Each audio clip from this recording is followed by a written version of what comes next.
హృదయపూర్వక నమస్కారాలు. ఈరోజు గవర్నర్ గారి ప్రసంగంలో బడ్జెట్ సంబంధించిన ప్రసంగంలో గవర్నర్ గారు ప్రసంగిస్తున్నప్పుడు గత ప్రభుత్వంలో ఉన్న నాయకులు, వారి సభ్యులు చాలా హుందాగా గవర్నర్ గారు ప్రభుత్వం తరపున ఆయన సందేశాన్ని తీసుకెళ్తున్నప్పుడు వారు చేసింది ఏమాత్రం సబబుగా లేదు. గవర్నర్ గారు గత నెల రోజులుగా ఆయన ఆరోగ్య పరిస్థితి బాగా లేకపోయినా కానీ కంటిన్యూస్గా తీవ్ర జ్వరంతో బాధపడుతున్నప్పటికీ కూడా ఆయన ప్రత్యేకించి వచ్చి ఆయన ఈ రోజుని చాలా ఘనంగా, చాలా బలంగా ఈ మెసేజ్ని ఇచ్చినందుకు ముందుగా గవర్నర్ గారికి మా ప్రత్యేక ధన్యవాదాలు. గవర్నర్ గారి ప్రసంగంలో వైసీపీ అగ్రనాయకత్వం కానీ, సీనియర్ నాయకులు కానీ, వారి ఎమ్మెల్సీ సభ్యులు కానీ గవర్నర్ గారి ప్రసంగం పత్రులు చించేయడం కానీ, లేదంటే వారు ప్రత్యేకించి డిమాండ్ మాకు ప్రతిపక్ష హోదా ఇవ్వాలి అనేది చాలా బలంగా మాట్లాడుతూ వచ్చారు. ఇది అడిగితే వచ్చేది కాదు, అది ప్రజలు ఇస్తేనే వస్తుంది. బేసిక్గా ఒకటి హయ్యెస్ట్ మెజారిటీ ఎవరికి ఉంది వాళ్ళు ప్రభుత్వం ఫామ్ చేస్తారు. వాళ్ళకంటే నెక్స్ట్ స్టేజ్ ఎవరికి ఉంటే వాళ్ళకి ప్రతిపక్ష హోదా ఇస్తారు. అంతేగాని గతంలో మేము ప్రభుత్వాన్ని పరిపాలించాం కాబట్టి మా ప్రతిపక్ష హోదా ఎవరికి ఇవ్వరు.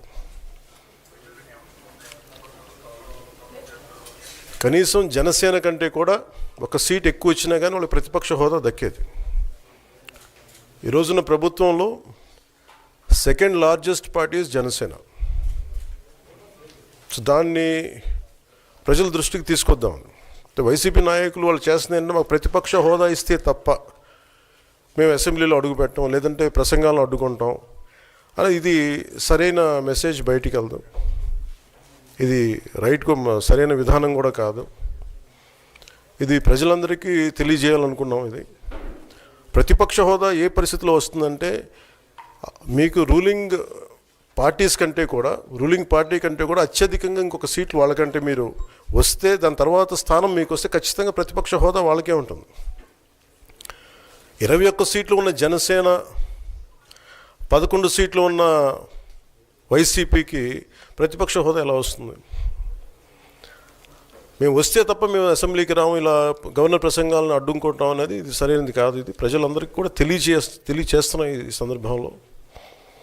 అందుకని ఇది భవిష్యత్తులో కూడా మేము కోరుకునేది వైసీపీ నాయకుల్ని, మీకు ప్రతిపక్ష హోదా ఇవ్వకపోయినా ప్రజలు మీకు 11 సీట్లు ఇచ్చారు, దాన్ని గౌరవించి మీరు అసెంబ్లీకి రండి.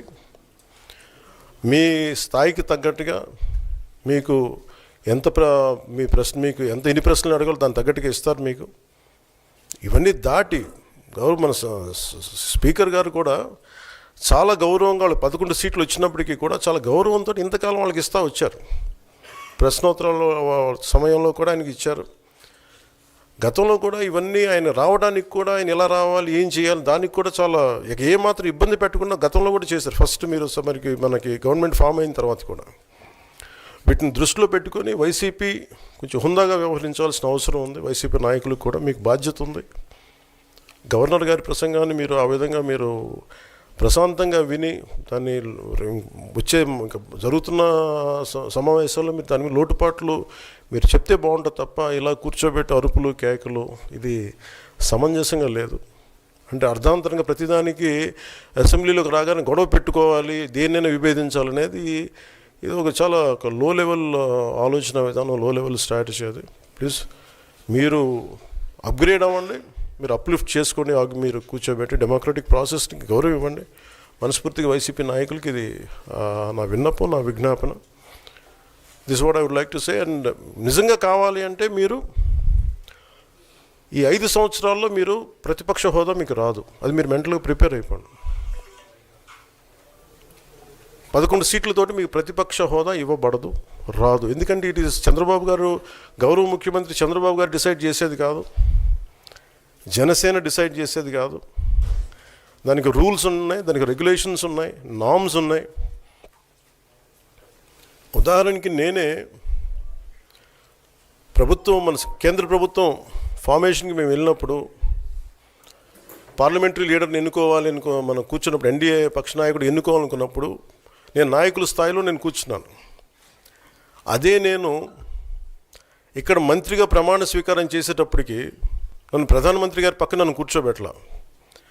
నేను డిప్యూటీ సీఎం అయినప్పటికీ కూడా అది మంత్రి హోదానే కాబట్టి తిరిగి నన్ను మంత్రులందరూ పక్కనే కూర్చోబెట్టారు తప్ప ప్రత్యేకంగా నన్ను అక్కడ కూర్చోబెట్టలేదు. అంటే very specific rules and regulations నడుస్తాయి. ఉదాహరణకి పొద్దున కూడా స్పీకర్ గారు ఎదురొస్తే, నేను అసెంబ్లీలోకి అడుగు పెడతా ఉంటే స్పీకర్ గారు ఎదురొచ్చారు. మనకి వచ్చి ఆయన కూడా ఆయనతో పాటు రండి అని వెళ్తుంటే ముందుకు తీసుకెళ్తుంటే నాకు అనిపించింది, సార్ ఇది డిప్యూటీ సీఎంకి ప్రోటోకాల్ ఉండదు, ఓన్లీ ముఖ్యమంత్రి గారు, స్పీకర్, మనకు కౌన్సిల్లో ఉండే చైర్మన్ ఆయనే మీరు చేయాల్సింది తప్ప ఇది మేము ఉండేది కాదని చెప్పి నేనే వెళ్ళిపోయాను. ఎందుకంటే మేమే ప్రోటోకాల్స్ బ్రేక్ ఎందుకు చేయమంటే మాకు లేని ప్రోటోకాల్ మేము అడగం. అలాగే వైసీపీ నాయకత్వం కూడా గుర్తించాల్సింది, ఇది మీకు హోదా ఇవ్వబడదు. ఇది చంద్రబాబు గారు ఆప్ చేస్తేనే కాదు, ఇది ఎవరు ఆప్ చేసింది కాదు, మీకు ప్రజలు మీకు ఇవ్వలేదు. మీకు అది మీరు దృష్టిలో పెట్టుకొని మీరు ప్రవర్తించాల్సింది మనస్ఫూర్తిగా నేను వారిని కోరుకున్నాను. అంతేగాని వారిని ఎక్కడ అవమానం పరచాలని కానీ వారిని తగ్గించాలని కానీ లేదు. 175 సీట్లు కేవలం 11 సీట్లు ఇచ్చారు వాళ్ళకి. ఆ దృష్టిలో పెట్టుకొని ప్రవర్తించవలసిందిగా మనస్ఫూర్తిగా వారికి కోరుకుంటూ మీకు తెలియజేసుకున్నాను. Thank you.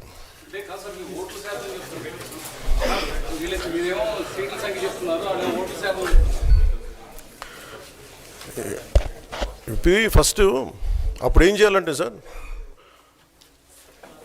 అప్పుడు జర్మనీకి వెళ్ళిపోవాలండి. ఇప్పుడు జర్మనీలో ఏంటంటేనండి, నేను జర్మనీ రిజల్ట్స్ కూడా ఏదో వచ్చినాయి చూస్తా ఉన్నాను ఎలక్షన్స్లో. 25% వచ్చిన హైయెస్ట్ పర్సంటేజ్ ఆఫ్ వచ్చిన ఓటుకి ఇన్ని ఎంపీస్, ఇంత అసెంబ్లీ స్థానాలు ఉంటాయి వాళ్ళకి. 5% మించి తక్కువ వస్తే 5% ఓట్లు మిగతా వాళ్ళు పంచుకుంటారు. మనకు అలాంటి బెనిఫిట్ మనకు లేదు కాబట్టి మన రాజ్యాంగంలో లేదు. వాళ్ళు మంకు పట్టు పడితే they are free to go to Germany. Thank you.